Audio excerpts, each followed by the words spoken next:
do you do vector addition graphically? That's what I'm here to answer. I'm Ben, this is Physics or Bust.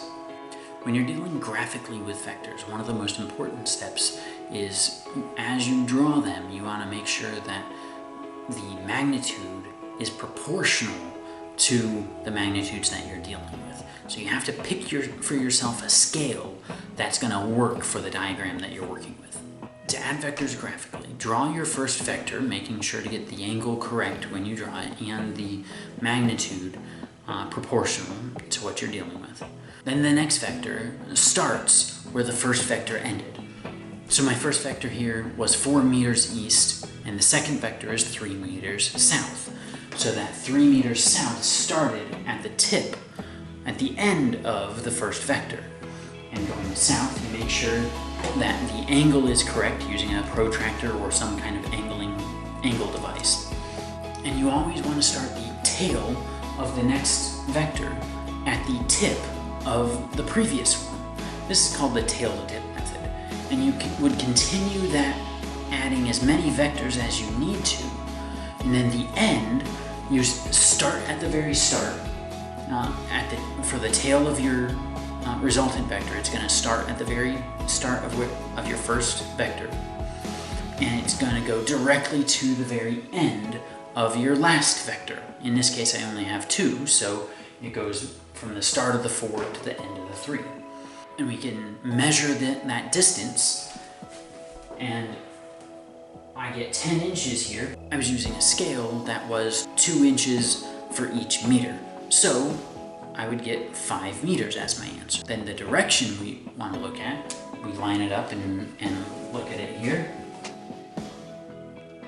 And I know you can't see it, but I have 37 degrees as my answer. And if you were to calculate it algebraically, which I do have a video on that, if you're interested, I'll put it up right here. And I'll put a link in the description below.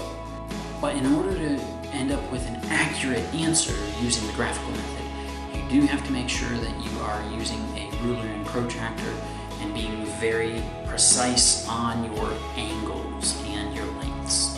Now, if you're being asked to subtract a vector, I always look at it as adding a negative vector, because a negative vector is just the exact opposite direction, same size, just exact opposite direction as a positive vector. And this way, when you're looking at the vectors, you can change this around and get the same answer. Because if you just leave them as vectors A and B and switch them around in subtraction, they are not the same. Just like if you do 2 minus 3, you're not going to get the same answer as 3 minus 2. I'm going to do a couple examples to help solidify these ideas with you. We have a helicopter that flies 165 meters horizontally and then moves downward to land 45.0 meters below. What is the helicopter's resultant displacement?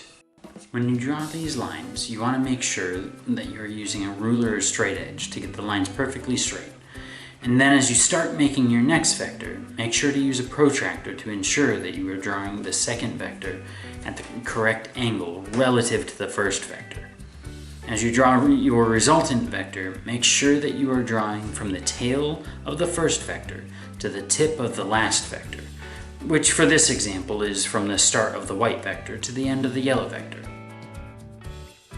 So drawing this tip to tail, we have the 165 horizontally, then 45 meters down. My resultant vector is from the tail of the 165 to the tip of the 45. And when we measure that gives us 171 meters at 15 degrees below the horizontal. Slightly harder one next, we have a plane is pointed due south with an airspeed of 225 kilometers per hour. If a wind blows northwest at 45 degrees north of west at 38.0 kilometers per hour, what is the resultant vector of the plane? Now, for ease of drawing this on my blackboard, I'm going to actually say that this direction is south. As you draw the vectors for this one, remember again to use your straight edge to get a nice straight line. And as before, make sure you're drawing the the proper length for whatever scale you came up with. With your protractor, I find it helpful to put a small mark at the correct angle to help me with lining up my ruler when I go to draw the second vector. Make sure to double check the angle that you need to draw from.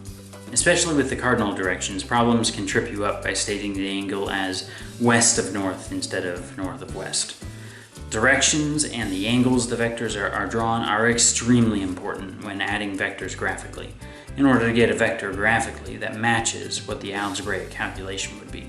So graphically estimating here, we get 200 kilometers per hour at 7.5 degrees west of south. Hope that helped you. If you have other topics you need help with, put your comments below. Don't forget to like and subscribe, and remember, keep asking questions.